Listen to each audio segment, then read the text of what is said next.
We had a little surprise. Yesterday I received an email from Marianne saying that they might be able to connect to one of the gang members in Ecuador and that you can ask your questions directly to them or him. Christian is the small guy in the film, and I talked to him yesterday, and I said, you know, we're showing the film again, and I said, would you like to be connected? And he said, yes, let's try it. So hopefully, if this works, technology, he'll be here with us. Because what happens is a lot of the time people say, yeah, okay, but have they really changed? Because this was made 4 years ago. And in fact, the second video you saw was made last year for them to say, yes, this is working. Because, you know, the original film was 4 years ago. So, of course, I asked him yesterday, I said, how is it going, you know? And he said, well, it's difficult. We don't have any work, you know, we struggle with work. And I said, well, that's how it is all over the world, you know. We have a lot of problem with work. And he was saying, but Cultivarte, which is this cultural space that they were talking about, it's open and we're doing community things and it's, you know, we're going ahead. And it's not easy, but here he is. Cristian, hola. Hola, ¿qué tal? ¿Cómo estás, María? Muy bien. Estoy aquí con... Hola. Cristian, estoy aquí con toda la gente de Londres que ha visto la película justo ahorita. Ya, pues un saludo para todos. Espero que les haya servido de algo, ¿no? La pequeña experiencia que tenemos nosotros y la plasmamos en el documental. Uh-huh. He says that a big hello to everybody and that he hopes that this film has helped to realize that this can happen, that their experience, you know, they wanted to tell their story through the film. Sí, dime. Does anybody have a question for Christian? Does anybody want to ask anything particular? Yes, go on. Can I ask him how he feels we, as peace partners and beyond, should approach the people who are actually on the street? Because, Christian, hay una pregunta, te voy a traducir. So he says, with respect, with love, with humility, with kindness, because he was saying in the beginning, respect is very important in the street. So for you to approach them with respect and with humility and kindness. ¿Y qué estabas diciendo? Les he dicho que... Claro. Ok, voy a traducir. Entonces, he's saying that it's like for them is the same between themselves. They have this support because they are respectful to each other and they are loving to each other. And like he was saying, like with us, when we did the interviews with them, in the beginning they were very scared because they felt there was a lot of respect from us and a lot of humility and consideration towards them. They opened up and they open up and they open up. So Tracy, I think there is something here, and I have experienced it as the interviewer, because it's true. And I remember Rain, one of the directors, Rain and Simon directed the film, he said to me, you know, be very humble when you talk to them, come from that place, you know, as an equal, of course, we're all human beings. So I think that's the answer. Gracias, Christian. And, yeah? Yeah. Espera un momentito. I would like to ask if Christian and his friends are still going into schools and working with young people, Okay. and how and whether there's peace education and the feedback from those younger people. Okay. Christian, de una manera muy breve. Paz mediante el arte y la cultura. Okay. So he says that they're doing sports through sports. They're doing a lot of sports workshops, but also art like graffiti and rap, singing, and that they are showing videos, not doing the PEP completely, but they are showing excerpts, you know, short excerpts. I know that the PEP is happening in the prisons in Ibarra, and I know that some of the gangs some of the gangs inside the prison, the Bloods, they were running PEP for their colleagues within the prison. I know that. And in Canada, maybe we should say about what's the Canada thing mentioned. But he's online, so. Well, any other questions? Yeah. Una más.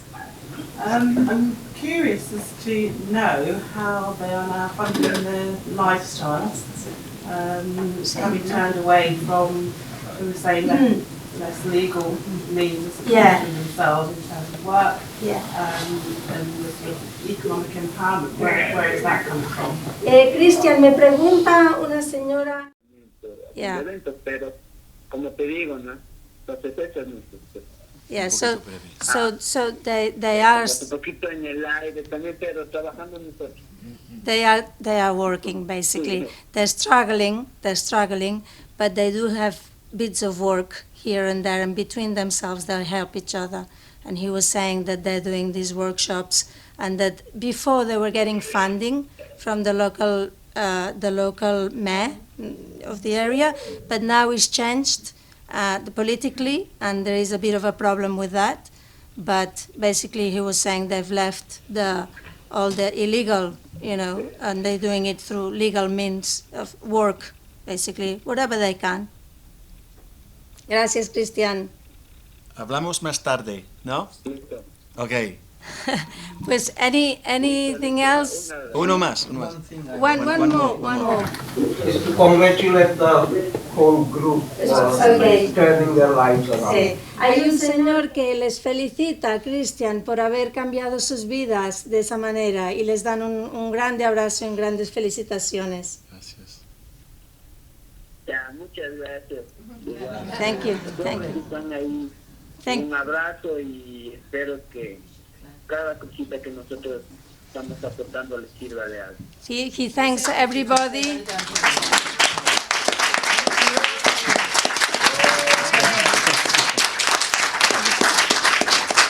This video was made really quickly because Paul Murtha, who's the volunteer, the guy with the white hair, we said to him, we're doing Peace Partners is doing a screening of the film, and he very quickly pulled it together to make this film 4 years later.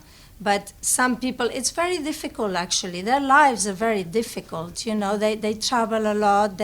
It's not that simple to actually when we were there, because we did some radio with them after the film, we went back and we spent some time with them doing radio programs and giving them a bit of direction, and we did some training and we did some stories. They played the characters in the stories, and anyway, it was a lot of fun. But just the point I was trying to say is that it was very difficult for me to it was only 4, but just to meet up at a certain time, it was like herding cats. It was very, very difficult. So their lives are not easy. They have very little money. It's very hard for them to get, even to travel. It's a different mindset than what I've never experienced that. So you have to kind of, get into another level. So they weren't there, the girls. Some because of the quickness of how it was done. Yes, so the Ubuntu Roundtable project, it was founded by a friend of mine, Mark, right? And the reason this initiative came about is because he was out one evening, one early morning, post midnight, right, with 2 of his friends, and they were in Brixton, and they got stopped by the police. And what Mark stresses when he's telling this story is that they were very polite to the police.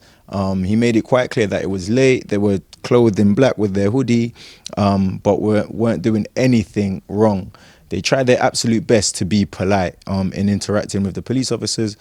And they all asked, like, why are we getting stopped? It's just the natural thing to ask the police if and when they stop you. And they all got a different answer. One was saying robbery, one was saying this, one was saying that. So they basically figured that they were being profiled, like they were being stopped based upon their appearance, based upon the fact that they're black, based upon the fact that they're young and out late. Mark wasn't too happy with this, and he's very expressive. He wanted to express his frustration to the police, and things were just escalating a little bit. The others wanted him to calm down, but he was very frustrated by this. Thankfully, he didn't get arrested that morning, but because of the frustration that fueled him to want to have a conversation with the police. And it started in Southwark, where they got a few police officers down to a local youth club, Hollington Youth Centre, and then there was young people to just have this conversation. I was absent, but it was remarkable. The outcome was just like amazing, on behalf of the young people and on behalf of the police officers. So they then went and reflected, came and met up with me, and we discussed how we can best facilitate this interaction and just make the most of it, so the police officers can leave with something. They can see a young person and look beyond the hoodie, and the young people can see police officers and look beyond the uniform. And it's been backed and supported by the Ubuntu Foundation, ran across 10 boroughs, and it was like 3 meetings per borough. And being a lead facilitator, the insight was just absolutely amazing. Literally, you would have police officers and young people in the room. Police officers would all be in one corner. They were just all clogged together in one corner, and you have young people in the other corner. And there was a delicate line between in this conversation, because we had young people thinking this was an opportunity to just grill the police. Like they were like, yeah, they're coming, okay, cool. Like they were ready to just grill the police.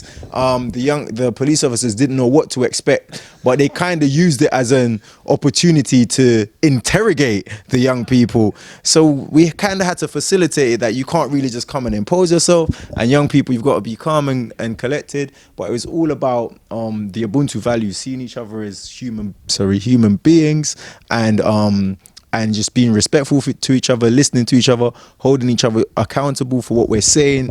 And literally, it was marvelous to witness this, that at the end of the workshops, they were inseparable. You had young people playing table tennis with police officers. The room has changed. There was no young people police.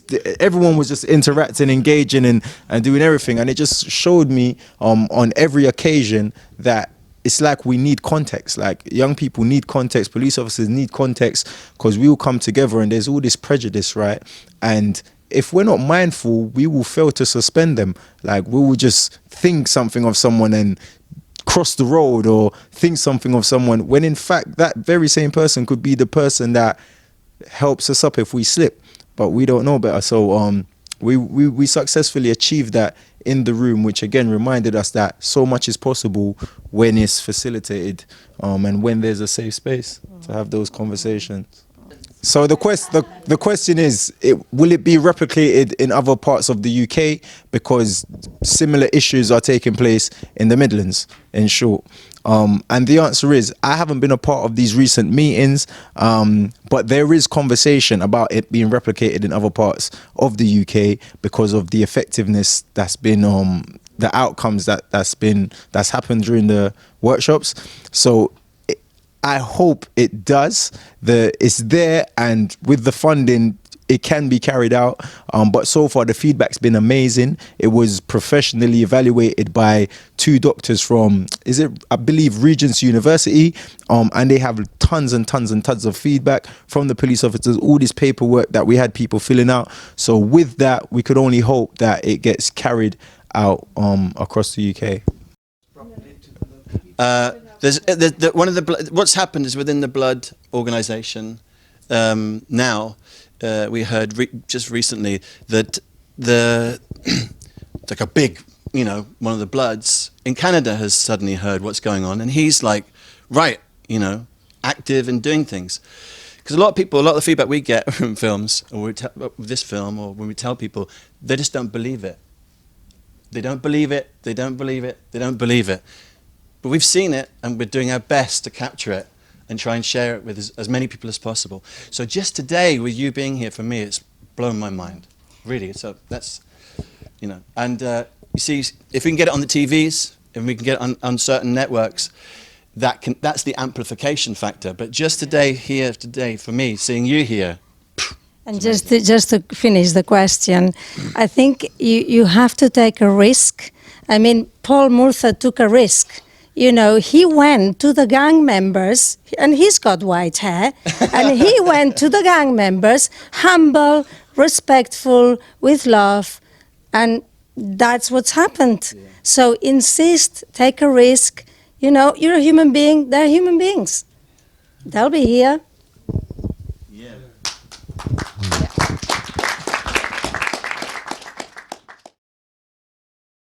I just want to say that I really hope that you can take something home from tonight's program here. I hope as well that some of you got so inspired that you want to do something yourself. Maybe you want to organize a showing of this film. That is possible, by the way. If nothing else, if you go home and you are more light-hearted because you feel there are solutions out there. We heard about two beautiful solutions for these problems, then that would be absolutely wonderful too. I quickly want to introduce you to the Peace Education Program, just to let you know that it is, meanwhile, all over the world, there is access to this program. And by the way, here in London and Croydon too. And they are run already in several organizations like St. Mungo's Recovery College in London.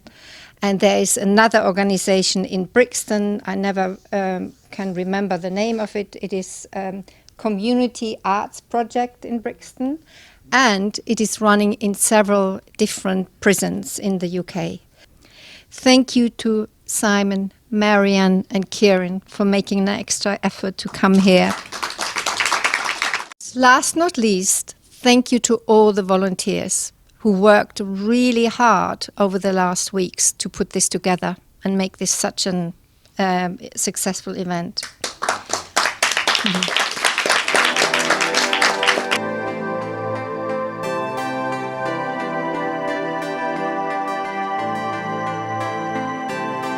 My name's Serena and I work in a school in Camden, so it's a pupil referral unit for students with social, emotional and behavioural difficulties. I thought it was quite engaging, really encouraging, and it gave a positive note, especially to the young generation over in London as well. So I think it's quite crucial for the younger generation to actually watch that and maybe take some ideas, you know, from the positive influences if they've managed to turn around their lifestyle and make the right choices, and hopefully that could be said for our young people over here as well.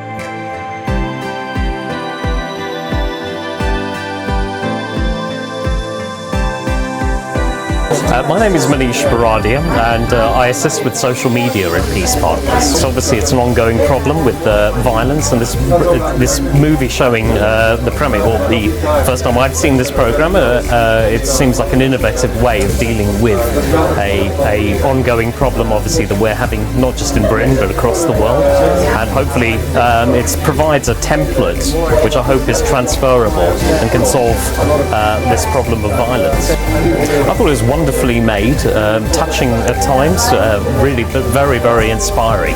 I found the message to be really, really amazing, that you can turn your life around, and they actually showed you how they actually, that young people actually did turn their lives around, which was very, very inspiring and informative.